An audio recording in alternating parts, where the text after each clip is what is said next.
hi, my name is Jordi, if you don't know me. Haven't said that in a long time. I had a baby, he's big now. I cut my hair off, it's kind of long now. My son's going into high school, my daughter's 10. Let's move on. I thought a good place to start was just showing you guys my go-to makeup.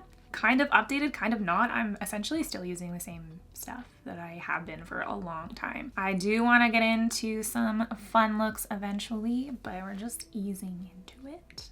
I'm always open to suggestions on content you guys want to see, but I want to stick to makeup tutorials. I want it to be educational. I want you guys to learn something. I know you probably already know how to do your makeup, but maybe you can pick up a tip or a trick or just hang out with me. Here's the makeup that you're about to see nice and close. I hope you like it. I always start my face with a sunscreen, even if I'm not going outside. I've tried a bunch of sunscreen and the Fenty Hydra Visor is just the best under makeup. I don't know really how sunscreen works. And then I let it sink in, except for the times that I don't. I'm going on like 2 years using the e.l.f. putty primer. Not this exact one. I just really like it. I guess some people really don't like it. I don't know if it really does the best job of like filling the pores, but it feels so nice. I'd love to know if you guys are on team putty primer or not.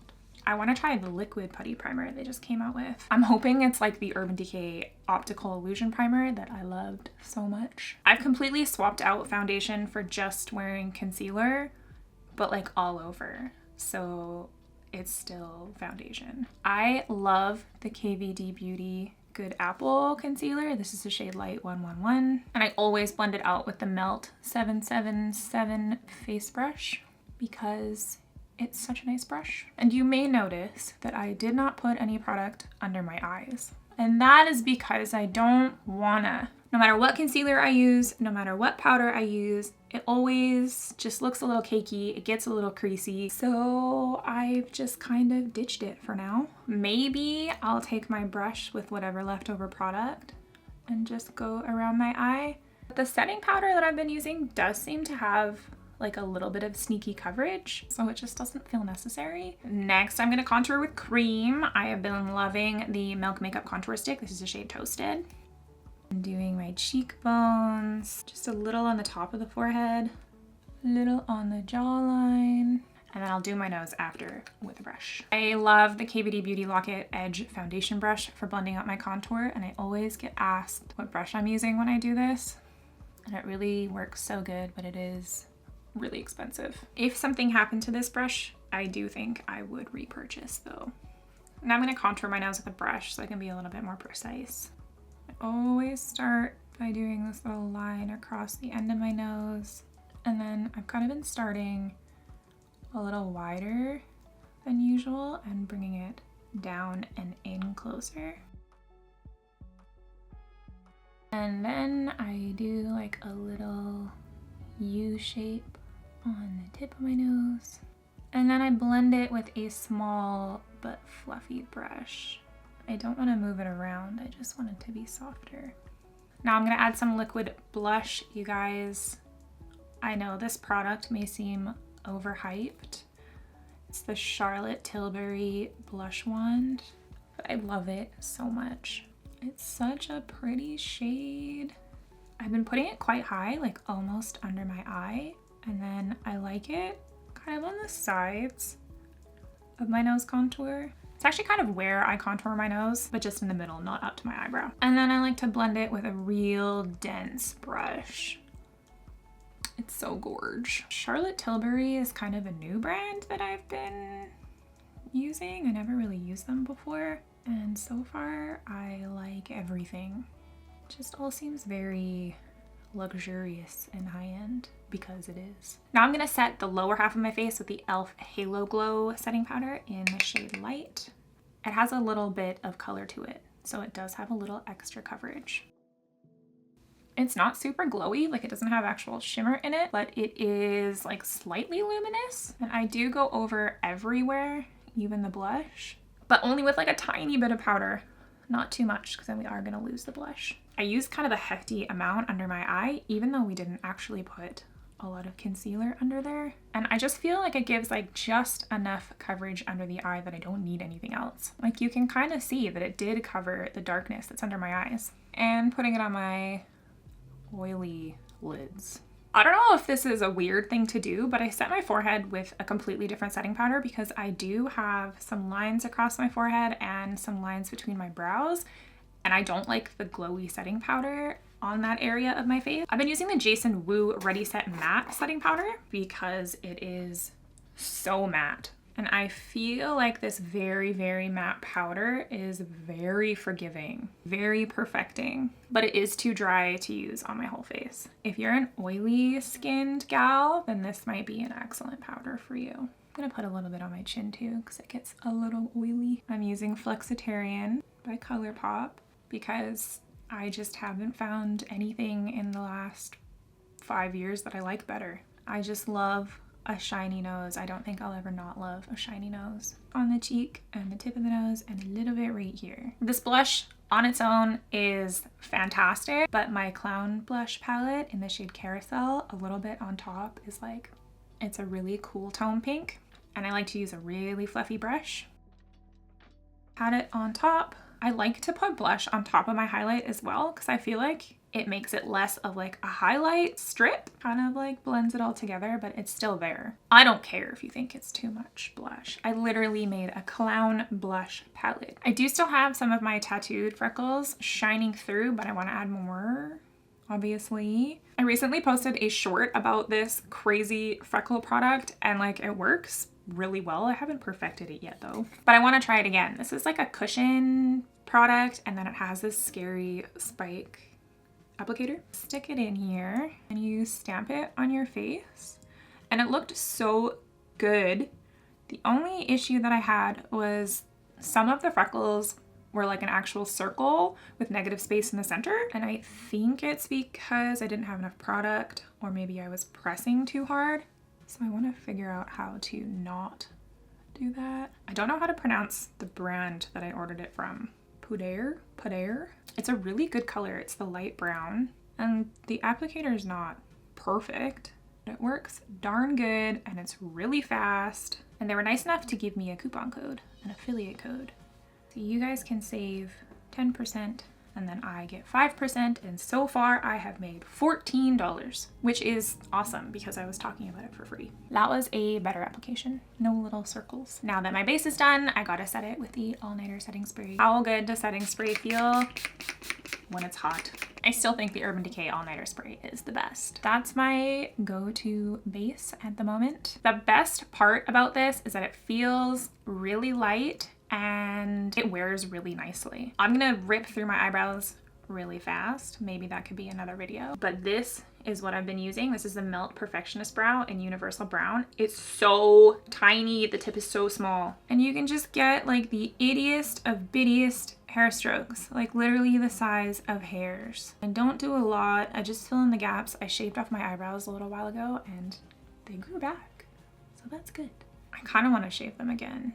I was really enjoying my skinny brow moment, but they were so much upkeep. And then I brush it out a little bit, soften the front, soften them just a little bit overall. And then I use the Urban Decay Brow Finish because it's not crunchy, it doesn't leave like any residue. They're not like glued in place, but they're glued enough. It's comfortable. It's a quick brow, it's an easy brow, and it's a natural brow. My go-to eye is still just a wing and some lash. Very boring. I've been really loving the Give Beauty gel eyeliners. This is in the shade Actin Shady. It's like not quite black, but not brown. I don't even know what it is. It's just nice. But I just throw a wing on the outer corner. I'm gonna smudge the end, and I'm not gonna put any liner on my eyelid. Apparently someone said that wings aren't in anymore. That is not true. Not in my heart. This is quicker and easier than a liquid liner. And I've just been all about quick and easy.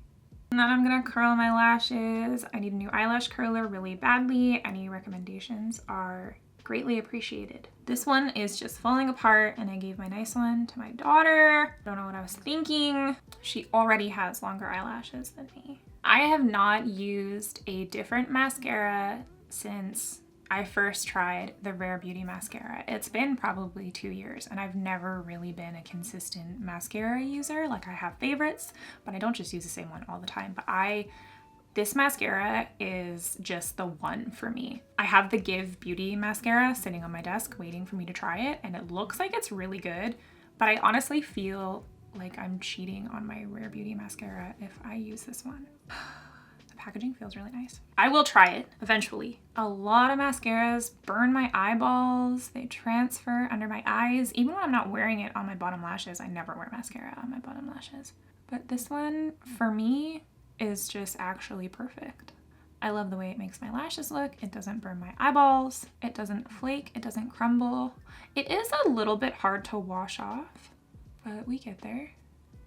It's worth it. If you're in the market for a new mascara, I back up this mascara 100%. I'm doing a second coat because I'm only gonna put lashes on the outer corner of my eye. So I want my lashes to look nice. I got something in my eye.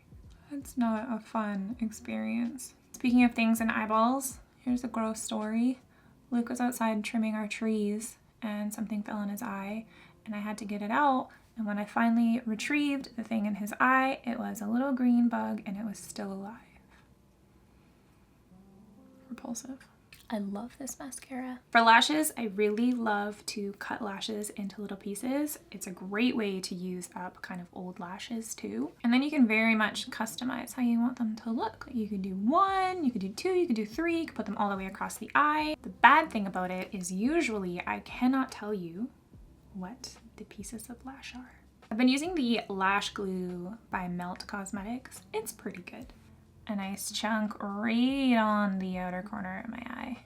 And then using a twin chunk on the other eye. Usually I use a tweezer. I'm not sure why I'm not using a tweezer. I guess I'm just trying to impress you guys. And then I'm using an entirely different style of chunk from a completely different lash. You could absolutely just stop at one. Like, this looks cute.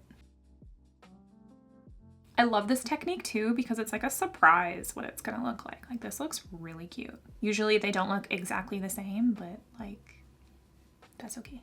Quick, easy, and comfortable. For the lips, I'm using an About Face lip liner. These are really good. If you mess up, it's hard to get off. So I'm just overlining because I'll never stop. Like, these are so matte and they just stay on. They're almost too matte, they're a little bit dry. I always smooth out my lip line. I think it looks so much nicer when it's soft than really defined. I don't underline quite as much on the bottom lip, but keeping it soft. And then on top, I'm using the Charlotte Tilbury Pillow Talk Blur. It's so nice. They're very much NYX soft matte lip creams, but just like a little bit smoother, softer. They even smell kind of similar. I feel like this will last me like a million years though, because I put on the tiniest bit and then just blot it all over. I love it. It's not long lasting like a liquid lipstick, but I find liquid lipsticks so uncomfortable. And again, I need comfortable. Last step on the lip, I like to take my setting powder and just go over the top. Just kind of hides the overlining a little bit more. For some reason, I thought that those clips weren't gonna leave a kink in my hair. I don't know why I thought that. I guess I'll have to fix that. If you are still watching, just know that I appreciate you so much and I'm happy you're here and I'm happy to be here, and I'll see you in the next video.